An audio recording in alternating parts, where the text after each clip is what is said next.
Let's get to the question, shall we? Let's get to the question. Cara, my love. Yes.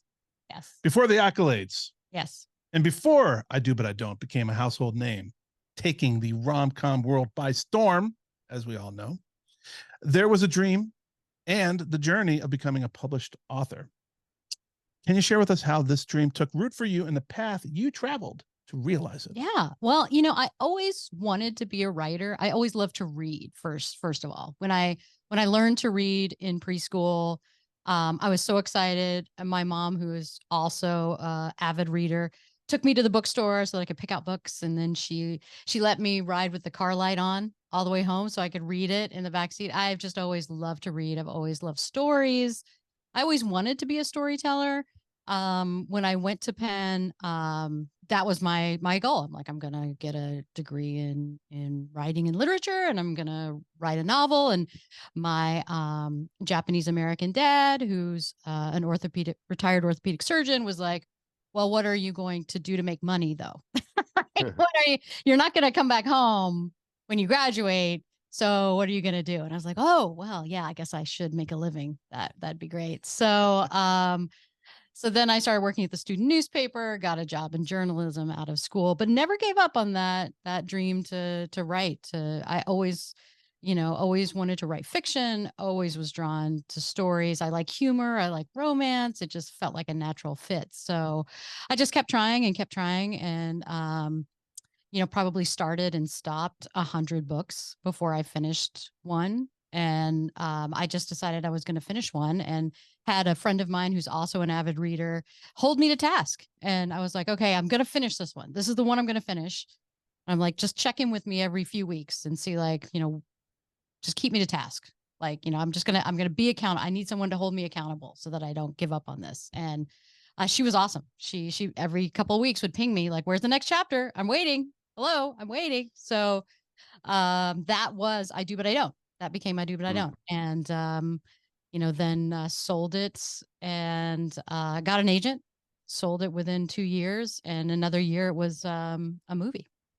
Well, all right. So when you first got it, like, let's say you put the pen down, you hit the period at the end on the laptop.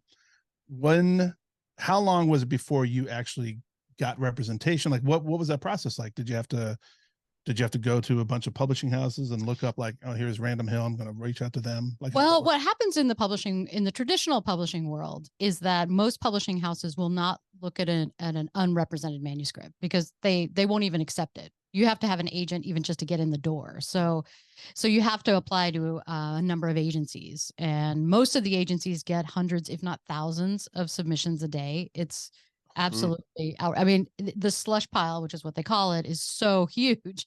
They can't even get to every book, every, query letter. So it's very difficult just to get noticed at an agency. I was lucky. I had 2 agents interested in representing me. So I queried agents for basically a year. Like, it took a long time to get some traction, and then had 2 interested in reading the full manuscript, and then 2 interested in representing me. I picked one, picked the right one. And then probably it took another year before it was sold to a publisher, but then another year after that before it was actually in print. So, when my agent called and was like, okay, we've got a contract with Simon Schuster, I said, oh, great. Can I quit my job? And she's like, oh, no. Oh, gosh, no, please don't. Please don't quit your job. No, it's going to be like a long time. It's going to be like a year before it's published. And then it's probably longer than that before you see like royalties. Like, please don't quit your job.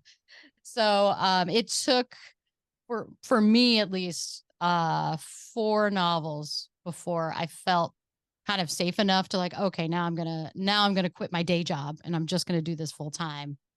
And then a lot of other things happened, which we'll get into. But yeah. let's actually talk about, I Do But I Don't, as you said, not only ends up being very successful, which had to have been just exhilarating, just to know that so many people are reacting and responding to something you did. But then you actually ended up a year later walking onto a movie scene, and I believe you were 29 when the book was published, right?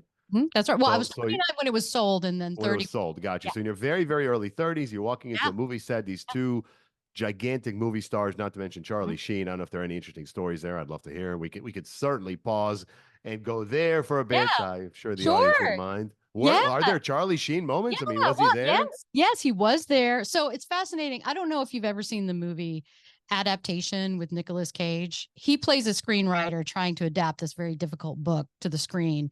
And you see him throughout the movie, like at a movie set, and people are like, "Who are you? Like, what are you doing here?" And he's like, "Oh, I'm the writer." And they're like, "Well, we don't know you. Like, move, keep moving." So it was a little like that when I went to the movie set, because they're like, "Who are you? What are you, what are you doing? Like, what's your job?" And I'm like, "Oh, I wrote this." And they're like, "Oh, I mean, okay, could you, like, I need to get the microphone in here. Like, I need to get the lighting." Like, everyone was very, very kind, but it was a little like, I felt like, okay, this is strange.